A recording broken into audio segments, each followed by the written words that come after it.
Nicholas Lynn here with Neuromuscular Fitness Training. Today we're going to be doing a more functional workout. This is medium to moderate intensity, so it's going to be keeping you around about a 6 or a 7 on the rate of perceived exertion, so the RPE scale.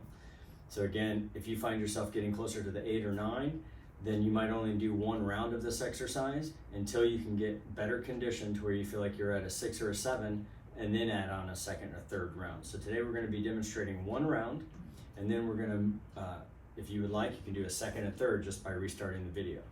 This exercise is going to be done with a single dumbbell.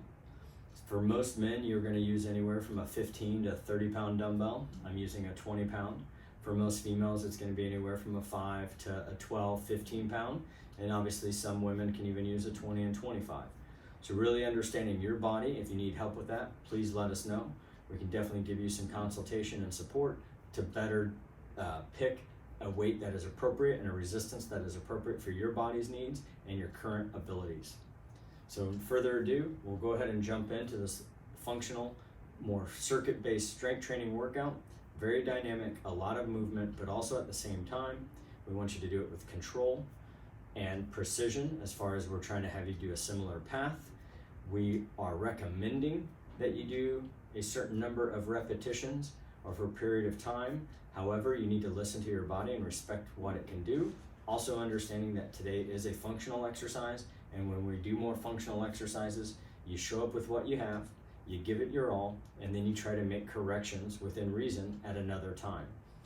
But again, if something's so out of position or you're not able to maintain form, or if it's painful, then please stop and start again, or we'll do a less intense exercise for you for that day. But with that, we're going to go ahead and jump in to our functional exercise. So today's workout, we're going to use a single dumbbell. All right, so we're going to do a couple lower body exercises and a couple upper body exercises mixed in, and we're just going to cycle through.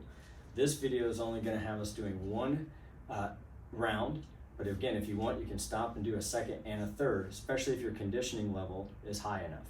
All right, so we're going to start off with just a gentle side bend. So right here, we're just side bending down, and then we're actually using the side that was just stretched to tighten to pull us back up. And right now, I'm not trying to push my hips out. And if you want, you can even go to the other side and then pause in the middle, let it take you back down, back up, pause in the middle, and then continue to shorten and squeeze these obliques, lifting this asymmetrically loaded dumbbell. So again, pause in the middle and then continue to squeeze across, try not to push those hips out, and relax. All right, we'll go to the other side. Again, go to the side with the dumbbell first, go back to the middle, and then we'll go back to the dumbbell side, back to the middle, and now all the way across. See if you can tighten it even a little bit more. Back to the middle, pause, let it stretch. This side is stretching, and that's the side that is also contracting to pull you back up. And it further contracts to now stretch this side, then back to the middle. Again, try to prevent those hips from moving. We're just trying to move your upper rib cage and above the rib cage on top of your pelvis and hips at the lower body. All right, from there, we're gonna go into what's typically done with a kettlebell swing. We're gonna work on a hip hinge.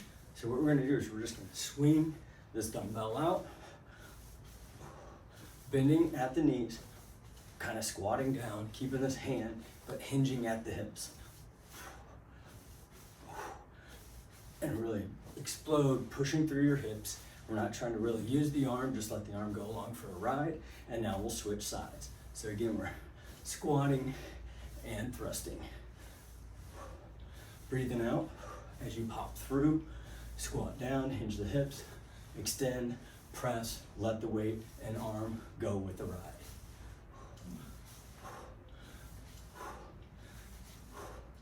Couple more.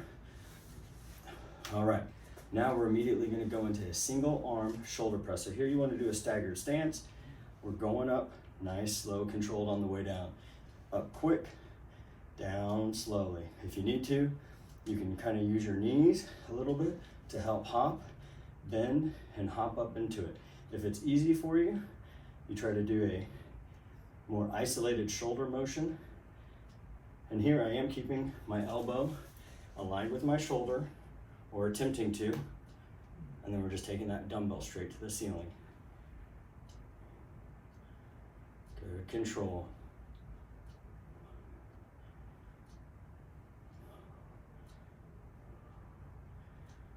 Up quick, down slower, controlling it on the way down. Again, if you want, you can bend those knees and help out to help get that weight up, control it more on the descend. Now what we're going to do is a lunge. Again, a single-sided lunge, it's stationary. We're not going to do movement. So here we're going to just keep your spine up nice and tall. Extend your knees fully. Control, we're keeping your spine up. We're not trying to take your stomach to the legs, to the thighs. Again, knees bend, touch down to the floor gently, and extend back up. You can just tap down and then right back up. Really extend both knees as much as you can, okay? We will switch. Step back, lunge down, control, and back up. Control the descend. Nice, gentle, soft landing. Back up with strength. Maintain balance.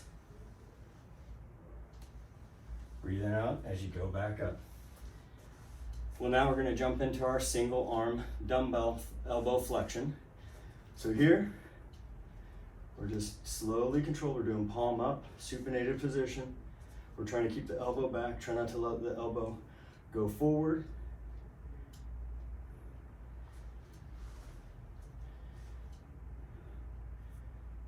Control this as much as you can. It puts a lot of force on the front of your shoulder, so we don't want to use speed when doing dumbbell bicep curls. We're going to go nice and slow because that first motion is bringing the dumbbell forward, and that's where a lot of people create momentum if you go fast. So with these, we want to go as slow as you can. Really concentrate what that bicep is doing. Try not to rush into it.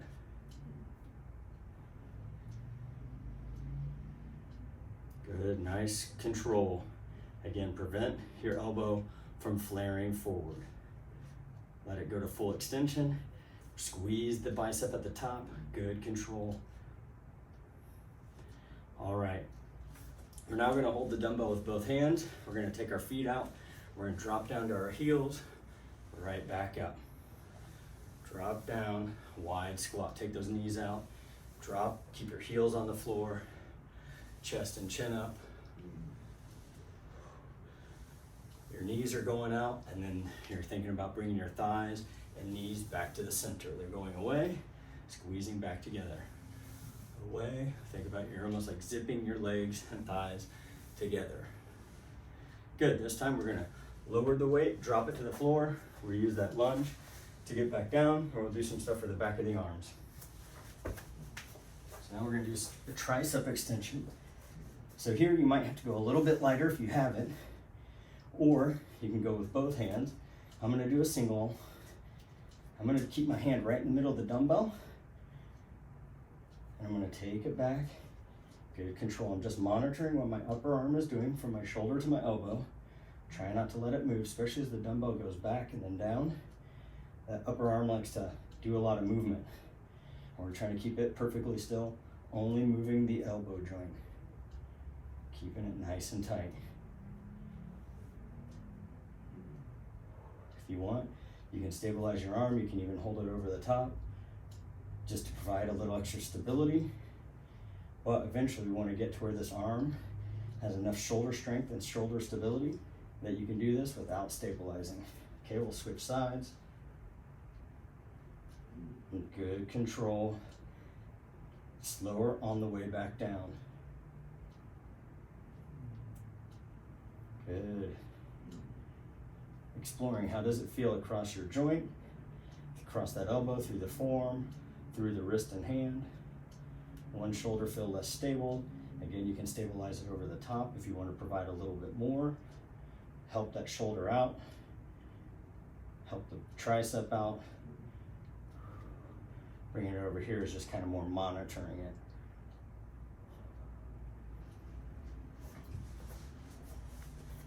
Excellent job. Again, getting up with those hands on those thighs. So that there is one of our more moderate to higher intensity functional workouts. Again, that's going to, if you feel like your level is high enough, we can go ahead and have you do a second and a third round. If this is your first time doing it, we recommend keeping with the first and only round as a way of allowing your body to adjust and progress appropriately.